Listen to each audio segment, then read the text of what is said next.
Thank you very much, Lina, and welcome to everybody here from my behalf also. This is webinar number 44, and as you can see, and it means that there is a wealth of information in the previous webinars, and now the topic for this one is physical training in postmenopause. My disclosures are practically nothing, and then we go to population slide. As you can see, the number of postmenopausal women is tremendous in the world in these days. 1 billion of females are in the age of 50 or above, and the distribution of them is huge. Also, European Union. In European Union, there are 130 million postmenopausal women, and in other countries, many. So that totally it's 1 billion. This means that these ladies, they in European Union, for instance, they are in the working life for 15 years more after getting into menopause, and then their expected age left is about 30-40 years. So we are talking about a huge population getting older and older, leaving the working class and trying to enjoy their life in the age of menopause. 40% of the women, in fact, have their women live 40% of their lifetime in postmenopause. In what condition are they, or how are they? What are they doing for their physical fitness? This is a Finnish statistics from 2013, and it's based on the WHO definitions, recommendations on how to keep oneself fit. Until age 65, about 1/3 of females were exercising, taking care of their good fitness, but after 65, there were only 17% who were exercising or practicing for their good health. And I believe that these figures are still very much the same. They might have increased in last years, in the last decade, but in many countries, in Europe also, I believe that the statistics is in the same range. The themes of this lecture are presented here. First, I will talk about components of physical fitness, and then I will focus on the changes in physical fitness with increasing age. Then I will talk somewhat about physical fitness and possible morbidity and how the fitness affects it. Then techniques to improve the physical fitness in the age of postmenopause. Then about the education for the medical staff or medical faculties to educate themselves and the patients, clients, and then finally some conclusions and possibly take-home messages. Physical fitness presents in different categories. One can focus on different aspects as to physical fitness. Then there's a general fitness for everybody, a state of health and well-being where anybody at this moment might be. There are specific fitnesses, which means that the people have been trained, or they are trained. They know how to work in various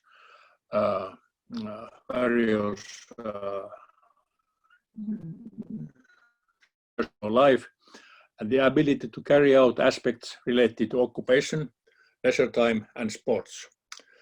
There are 4 different types of fitness components. If this is a standpoint, first, health-related fitness components are body composition, which means the height, weight, body frame, and probably most importantly, the ratio of fat over lean mass of body, which illustrates the muscle and bone contents below the fat amount.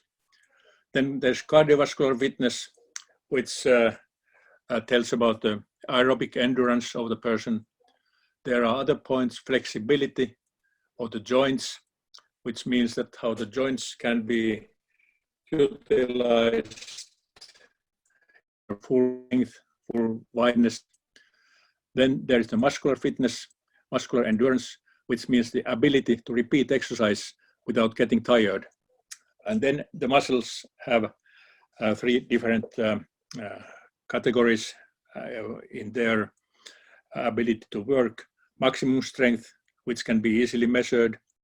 Elastic strength, which means that how elastic the muscles are, how they can be, how they reach and react. And strength endurance, which means the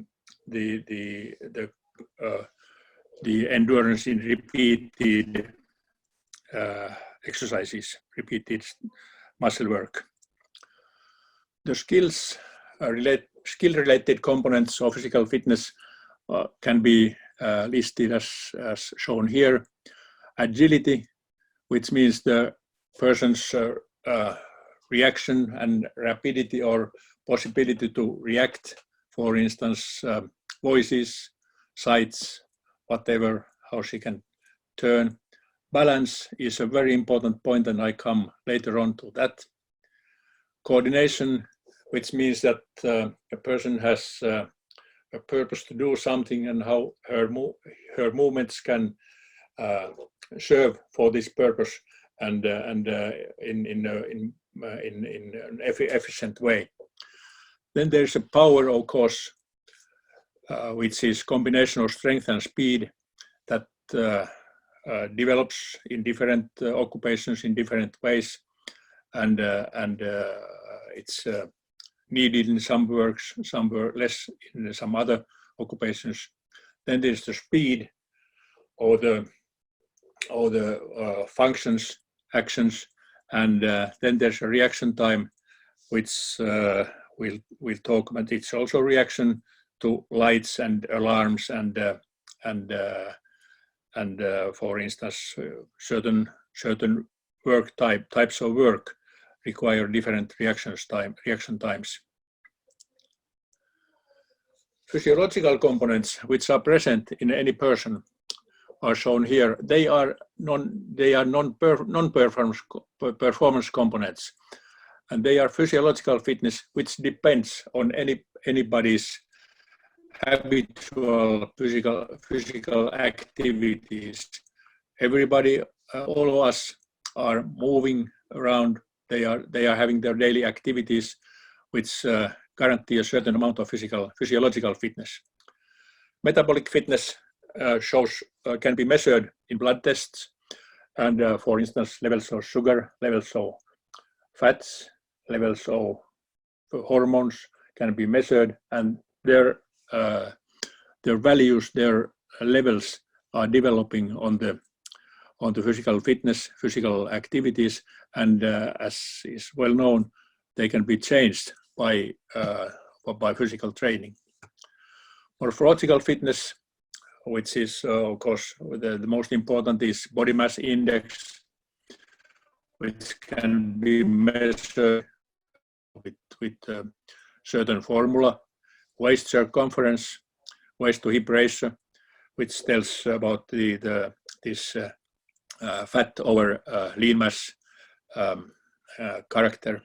Then there's the bone integrity, the bone strength, which is related to bone mineral density and the effects of physical activities on it, which is also a very important detail in this context. There are sports-related components of fitness, which means that the person can exercise, practice physical activities individually or in small group. And there are sport activities, which means that the person can participate in team sports, which require different kind of abilities. These both types of sports, they optimize the athletic performance or recreational activity, and they also increase the ability to work.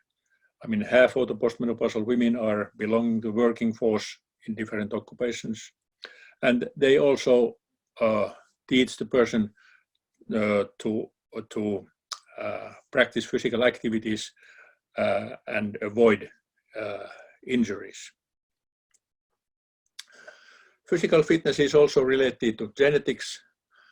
As everybody can understand, it's a matter of lifestyle. It's depending on the style or the life a person is having. It depends on the nutrition to a certain extent, and basic habits, whether the person is tended to use the elevator or take the stairs, whatever. But this is also a kind of stable, depending on these genetical lifestyle, nutritional, and basic habits. This is the first change that occurs with aging. This shows the maximum aerobic power of a person depending on the age. As you can see, the males have a little bit higher maximum oxygen capacity. It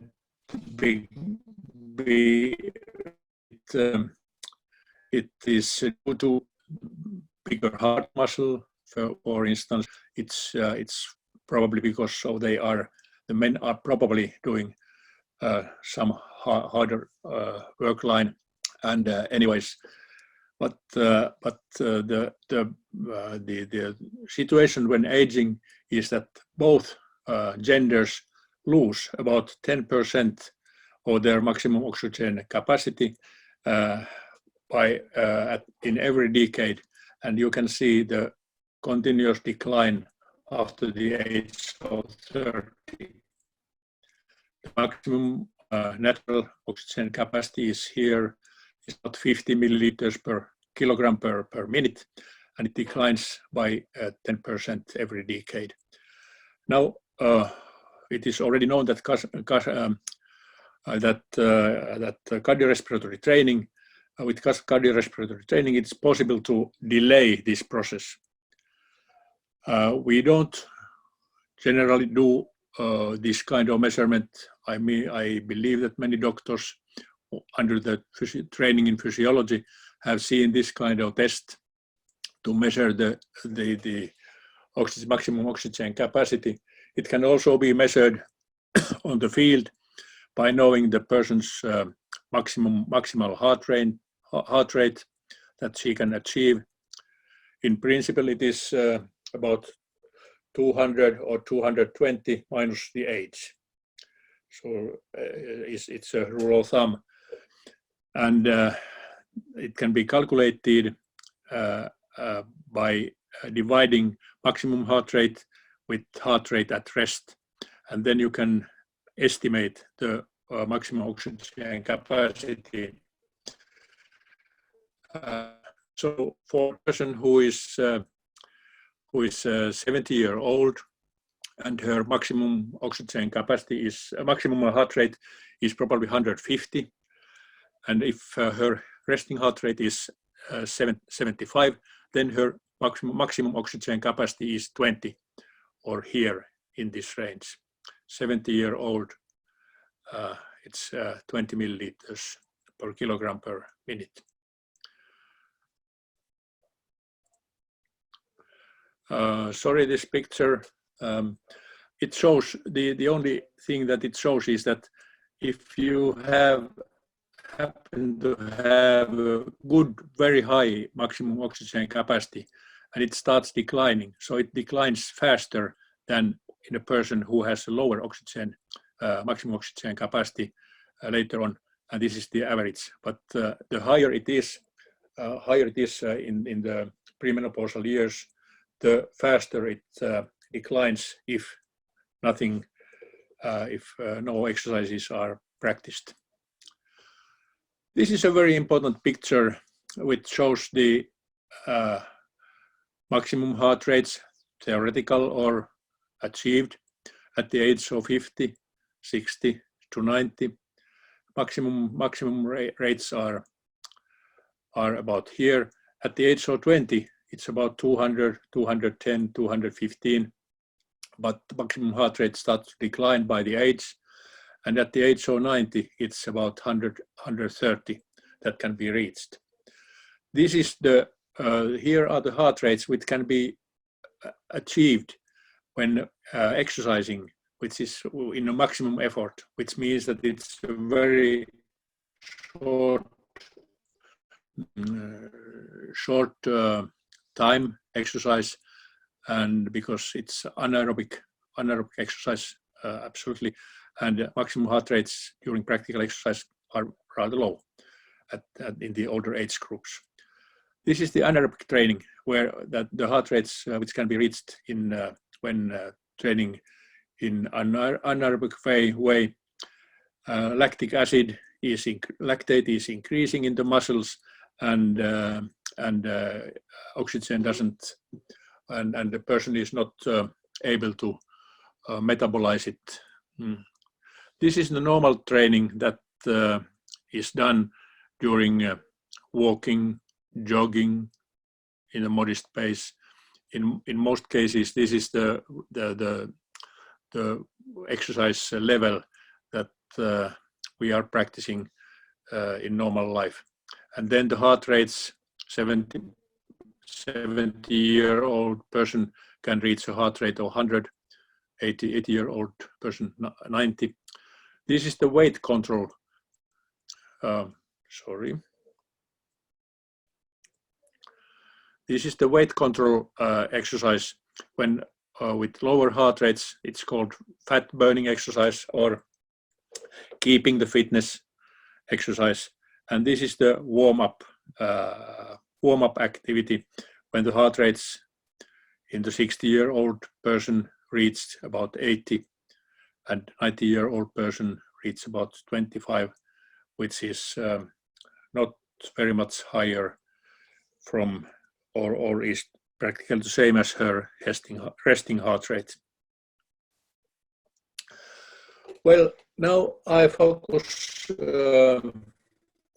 for a while on health conditions and what is known about the effect of physical training on various conditions. This is based on the Swedish Professor Saltin's studies research, which was he was doing this kind of research for 40 years, and the main publications reviews are published in 2006 and 2015. This is upgraded publication, and you can find these. But I just show some pictures. As to the insulin resistance, this is again this metabolic fitness, belongs to this metabolic fitness area, and there is absolutely certain that with training one can increase the insulin resistance, and poor fitness is one of the pathogenesis of insulin resistance. Symptoms are specific to the diagnosis, and quality of life is going down with the increasing insulin resistance. Also, the diabetes type A is development of diabetes is depending on the physical activities and physical fitness level. And it's known that with poor physical fitness level, it's a pathogenic condition for development of diabetes type 2, and also, of course, it affects the quality of life. And this A means that it's well documented. The evidence is very, very sure. As to the training of these people, affect development of diabetes too, with a patient who tries to prevent the development of diabetes or tries to improve the situation. The goal is at least 30 minutes of moderate exercise daily or 3 to 4 hours a week in the form of brisk walking, cycling, jogging. I will go into that later on. Contraindications, I mean, one should consult the doctor, healthcare staff before starting and when planning this kind of exercise in situation when one has the diabetes 2 condition. Dyslipidemias, which is also the metabolic fitness type condition. It requires aerobic exercise in the same way as in for diabetics, 30 minutes duration, 3-5 times a week. It increases HDL cholesterol by 4-5%, decreases triglycerides and LDL cholesterol by 5%. It's not known whether increase of this level of aerobic exercise or amount of aerobic exercise would affect that. If increasing it, would the advantages be more prominent? It's not known, but it's from individual cases, it's documented that also the fat levels might change more into more positive direction with long-term and continuous exercise regimens. Hypertension. It's well documented in 72 trials. This is published by Cornelis and Fagard, and it's also in other publications. But this is a meta-analysis, and it shows that with some training program, the systolic blood pressure may be reduced by 7 and diastolic blood pressure by 6 millimeters mercury. During it's notable that during physical activity, systolic blood pressure decreases by 15 millimeters mercury and diastolic blood pressure by 4 millimeters. The effect may last hours and even almost a day after cessation of physical activity. Patients who have very high blood pressure should not start this kind of program, training program, without antihypertensive medication. As you can see, the effect is not very high, but this means that one should have also the weight regulation program connected to hypertension. And weight regulation is the topic of this picture. As you all know, obesity is an epidemic and serious public health concern, and in the United States, for instance, very high percentage of women, when they reach the age of 40, 65%, they are obese. Their body mass index is over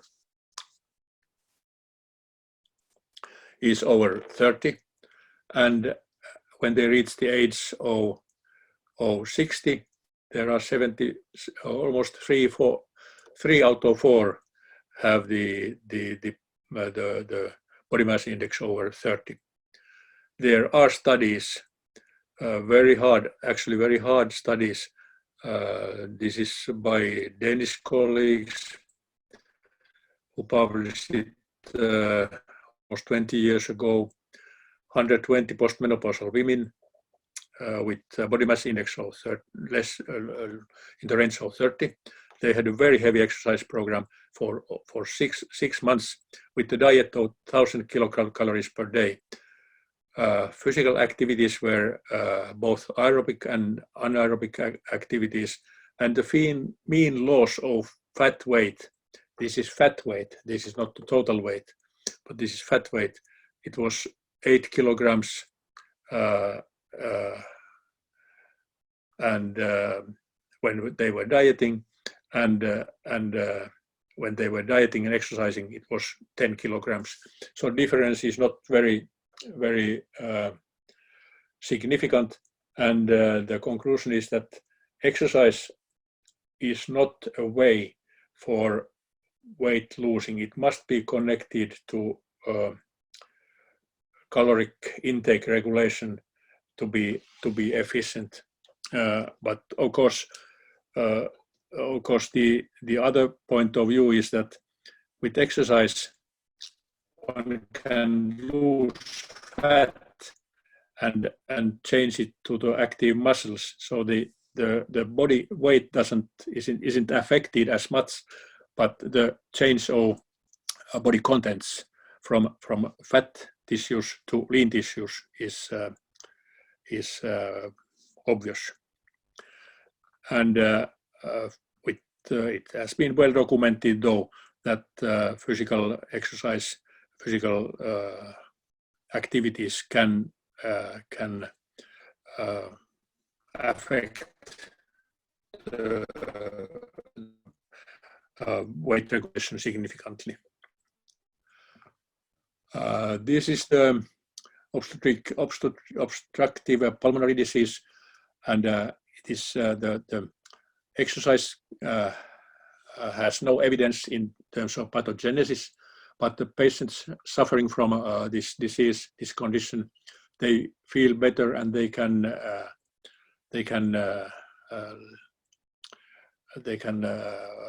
produce more activities, and they can do more, and the quality of life is better when they start practicing exercises.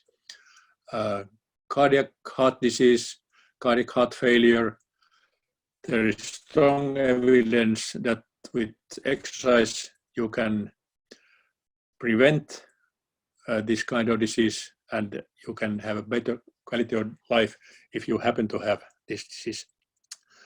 Claudication has the same thing. It can be prevented. Its development can be prevented by having continuous exercise programs, and the quality of life is improving. Osteoarthritis, it has nothing, physical training has nothing to do with pathogenesis. It develops, but with decreasing weight and increasing flexibility, the strength of physical fitness and quality of life can improve. Rheumatoid arthritis is not affected by physical training. It has been shown that the patients can become more fit and their strength can be increased by training, but otherwise the flow of the disease is not affected very much. Osteoporosis, it has been shown that physical activity can prevent the development of osteoporosis. It can also affect the quality of life. It can affect the physical fitness, of course, but not in very not in a very strong way. However, I come into that osteoporosis. Exercise for osteoporosis prevention is its own chapter. There is evidence that there is conflicting evidence about whether cancer can be prevented by good physical training and fitness. Now, just recently, last year in December, was published a study in Journal of Clinical Oncology, where 7,500,000 patients were followed for 10 years, and those who were having 5 hours per week of physical training, they had breast cancer risk was declined by 6 to 10%. Also, the liver cancer colon cancer and endometrial cancer risks prevalences were lower. So there are, as I said, there are conflicting reports, but I think that at least as to breast cancer, it has been shown that physical activity and body weight regulation can affect the development of breast cancer. Also, people who are depressed, the physical activities have nothing to in the development, in pathogenesis or depression, but patients who have this this situation, they feel better and they fare better if they are given a so-called exercise prescription. As to cognition, it has been stated that physical exercise has positive effects on cognition in healthy adults. And there's Cochrane database from a review from 2008, which shows this was in healthy adults. However, if the patient has started to development, is suffering from mild cognitive impairment or dementia, there are 22 articles in one meta-analysis that was published 2014. And the effect of physical exercise was contradictory into articles and basically mild and inconsistent.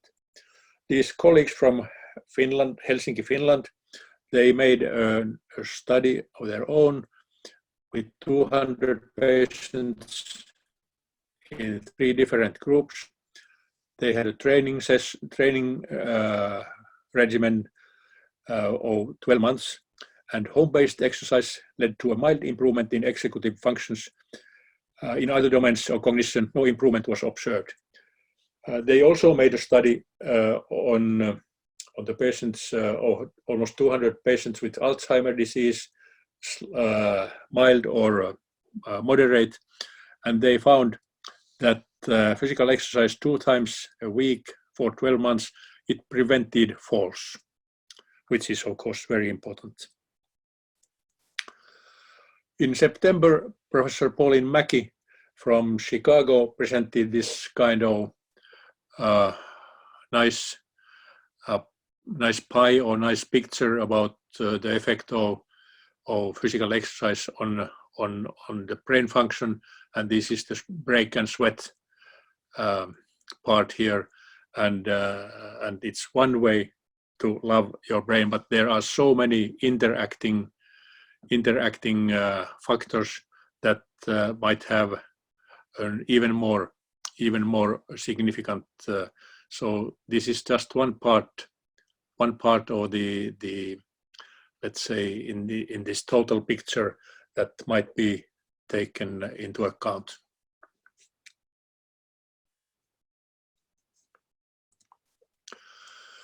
Then we go into muscular endurance and strength. Strength, unfortunately, declines also with age. At 80, it is about 40% less than in 20s. No, well, we all know that, and it's kind of understood as self-clear situation, but it must not be so. Well, muscle weakness of lower limbs is associated with reduced walking speed, increased risk of disabilities, and falls in older people. But it has been shown that progressive resistance training, including exercise machines, free weights, as this one here, and elastic bands, which are also a very handy way and sold in all sports shops, is an effective intervention. And it's amazing that it has been shown that muscles of the seniors, 60 years and more, are adaptable. Large improvements can be gained, again, if training is well supervised. And it has been also dealt with in Cochrane database reviews in 2009. improving physical function in older adults. So the muscle training, strength training is very important with increasing age. It's as important as cardiorespiratory training, aerobic training for circulation and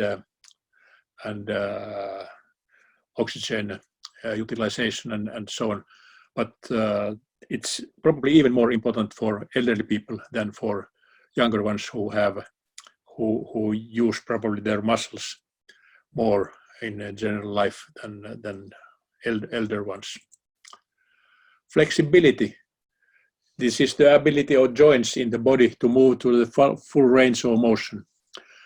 These are exercises that can be practiced at home. By the way, these muscle exercises can be also practiced at home. Push-ups against the walls using her own weight as a weight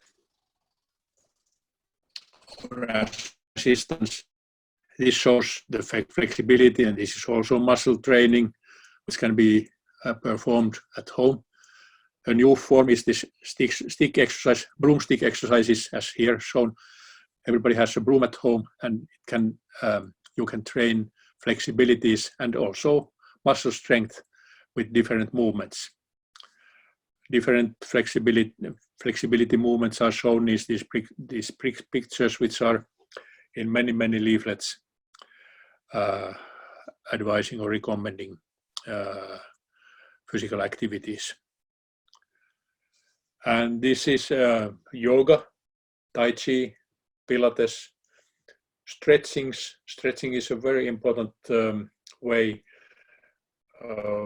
and here is also good stretching. This is a traditional moving hips up and down and stretching the leg muscles. Balance testing. Balance is of course a very important, good balance is very important factor for elderly people, and you can train it, and with increasing balance, it's clear cut that the falls can be prevented. This is standing balance, stand on one foot. Then it's more difficult if you close your eyes. This is a stretch test, stretching the leg down and trying to this kind of beam balance. Stretches can be pointed out to all these directions. This is and then tightrope walks are very useful in this situation. So then there are balance boards which are weakening, and you can try to hold yourself up there by keeping balance. They are sometimes very difficult, but one way for a safe exercise, and there might be useful to have a person to support this kind of person who is doing these exercises. But the balance and muscle training, strength training are as important as this cardiovascular cardio training. Agility training, walking on ladders on the ground, tai chi, yoga, dancing, kicking or throwing a ball,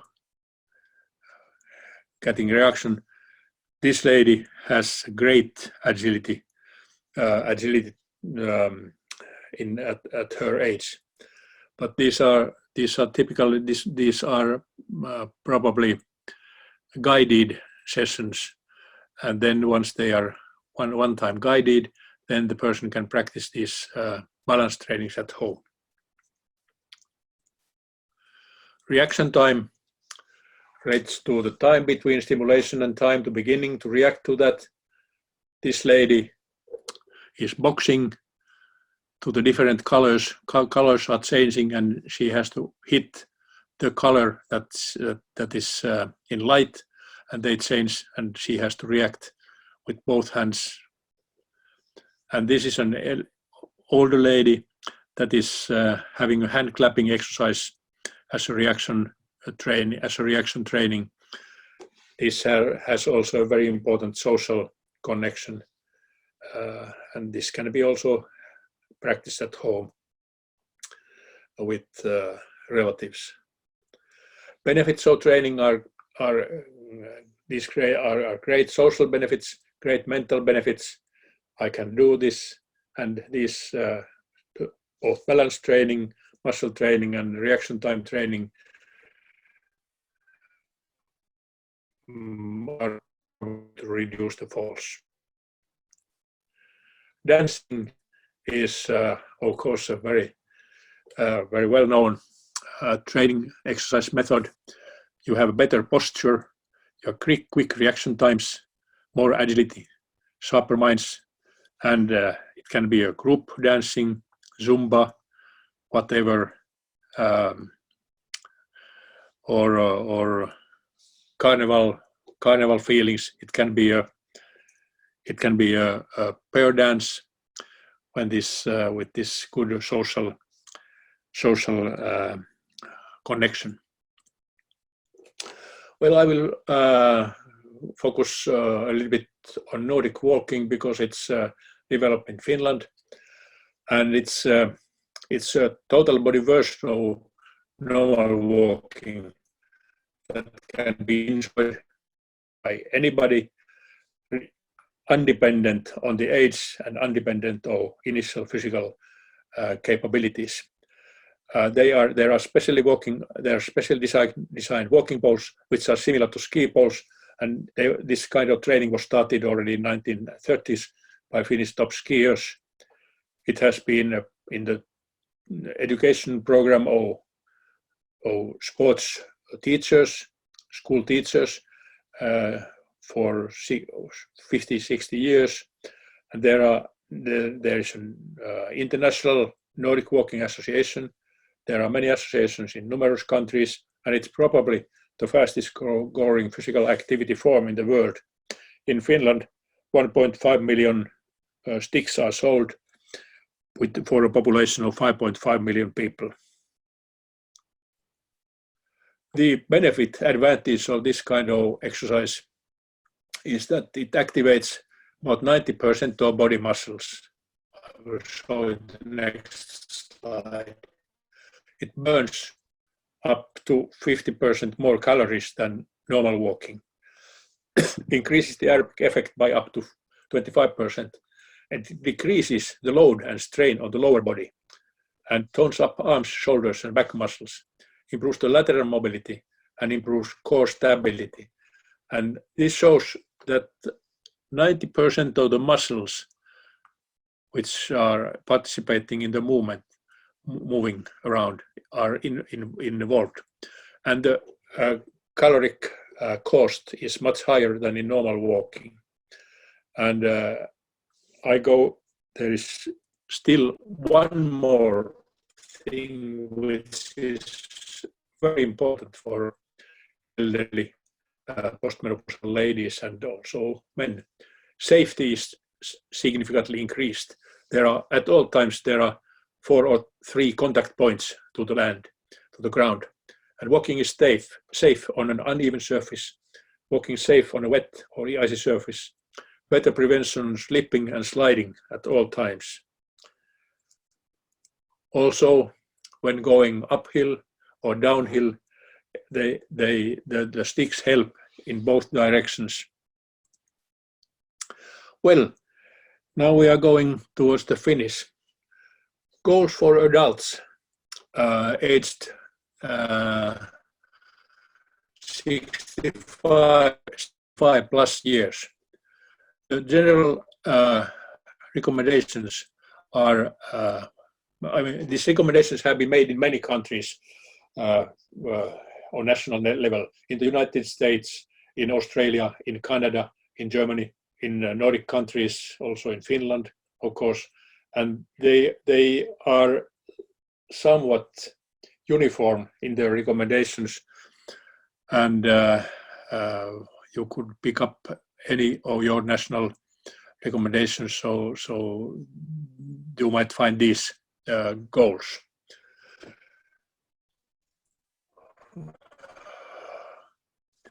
Total aerobic physical activity, at least 1 hour, 30 minutes per week. Even 10 minutes activity counts, and it has to accumulate. It has to accumulate preferably to 1.5 hours a week. Then there is the more vigorous activity. You remember the picture, the slide with the heart rates, so you can regulate the vigorosity of the activity and the strength of the activity and with the heart rate thing. But this just shows the minimum recommendations. Then there should be muscle strengthening and balance training at least twice a week for 1 hour totally. But it can be done every day for 5 minutes, and also the stretchings, muscle strengthening, push-ups against the walls, push-up against the table. And then the activities with different levels of physical demand can be combined according to a person's own degree of physical fitness. It is good to divide the physical activity into several days, not do everything in one day, which is not as efficient as divided these training sessions to cover the entire week. And finally, there has been recommendations which say that even 10 minutes or 15 minutes of physical activity a day might suffice to decrease the risk of cardiovascular accidents or hazards. This may be true, but in this connection, it must be understood that more is better.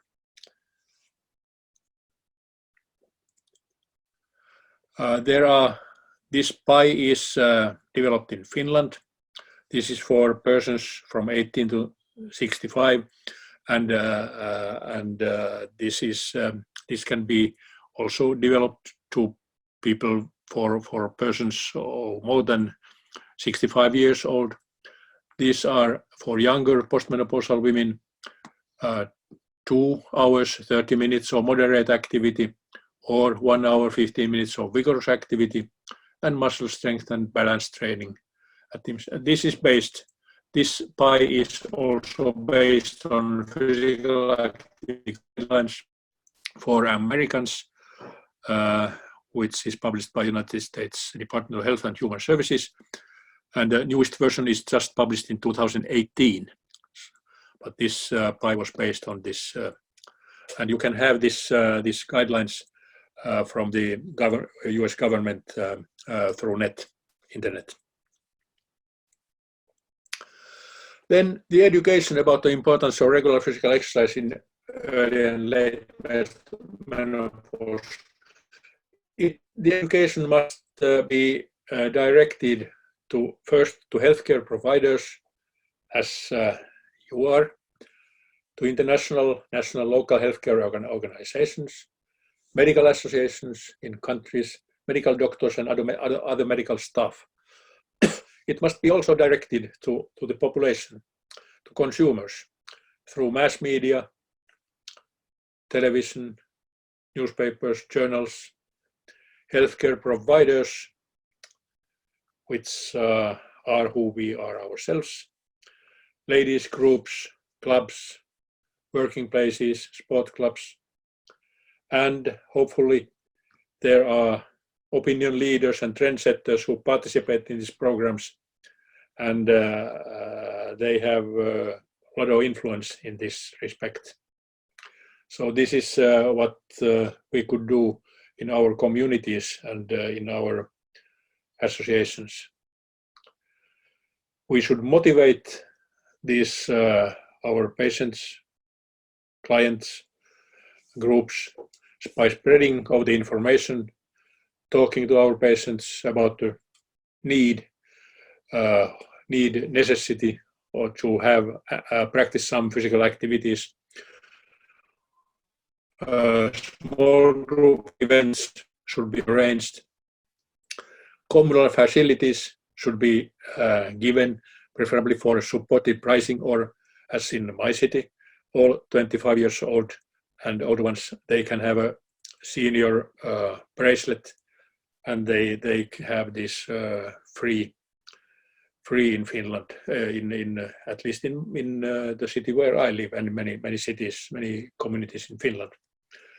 A strong support from private facilities. They should have certain discounts, and whether organized mass events are organized or are arranged to support this, that's all right. In my city, we have so-called Paavo-Nurmi marathon every year, and also elderly ladies, they have marathon or 10-mile or 6-mile run or walk in this in association to this organization. Campaigns to advocate increased physical activity for women aged 65 years. One should point out benefits to health, sleeping improvements, healthy weight, stress management, quality of life improvement, and some medical conditions which might get better with increasing the physical activities. This has been documented. Some is good, more is better. Make a start today. These are kind of public wallpapers that can be put anywhere and kind of support the initiation of these activities. Another is this kind of pie or this pipe or this kind of wallpaper. 150 minutes moderate, 75 minutes vigorous activity, stair walking, running, playing ball, tennis. Minimize sedentary time. Don't lay around. Sit and go to walk. Improve your balance. Build strength on at least 2 days a week. These are common kind of advertisements that can be given to the consumers. There are various gags that can be bought, sold. Actually, we are talking in Finland, many countries also, that 10,000 or 12,000 steps a day should be reached by walking. Steps in different jobs actually are, count of steps is different. Waiters can have 22,000 steps a day, while call center official has 4,000 steps a day. And this is understandable. So this person moves around in her occupation sufficiently.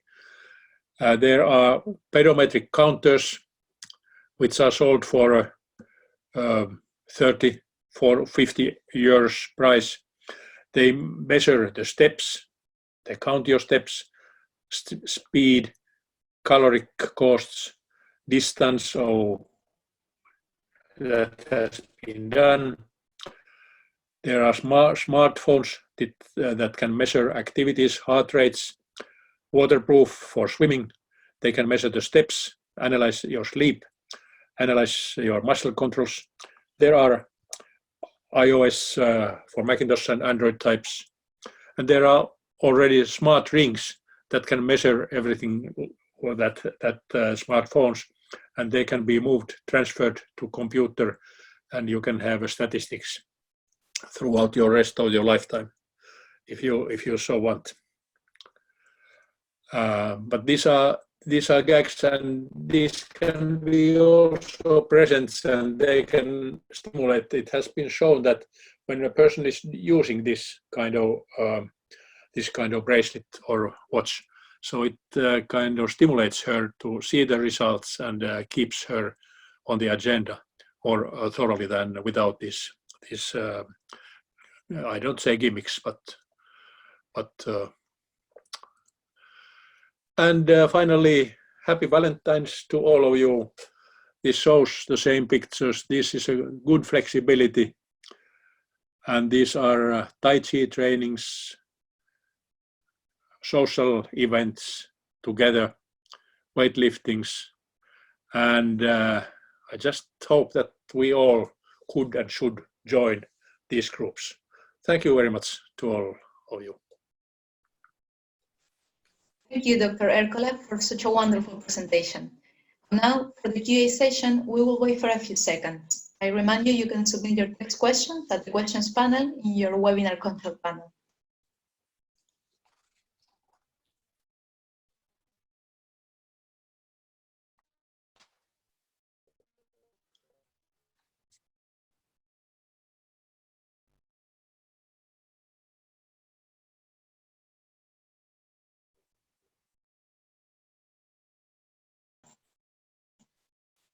It seems that we do not have any questions, so this concludes the webinar. Thank you so much, Dr. Erkkola, for your presentation, and all the attendees for being here today. Have a great rest of the day. Okay, great.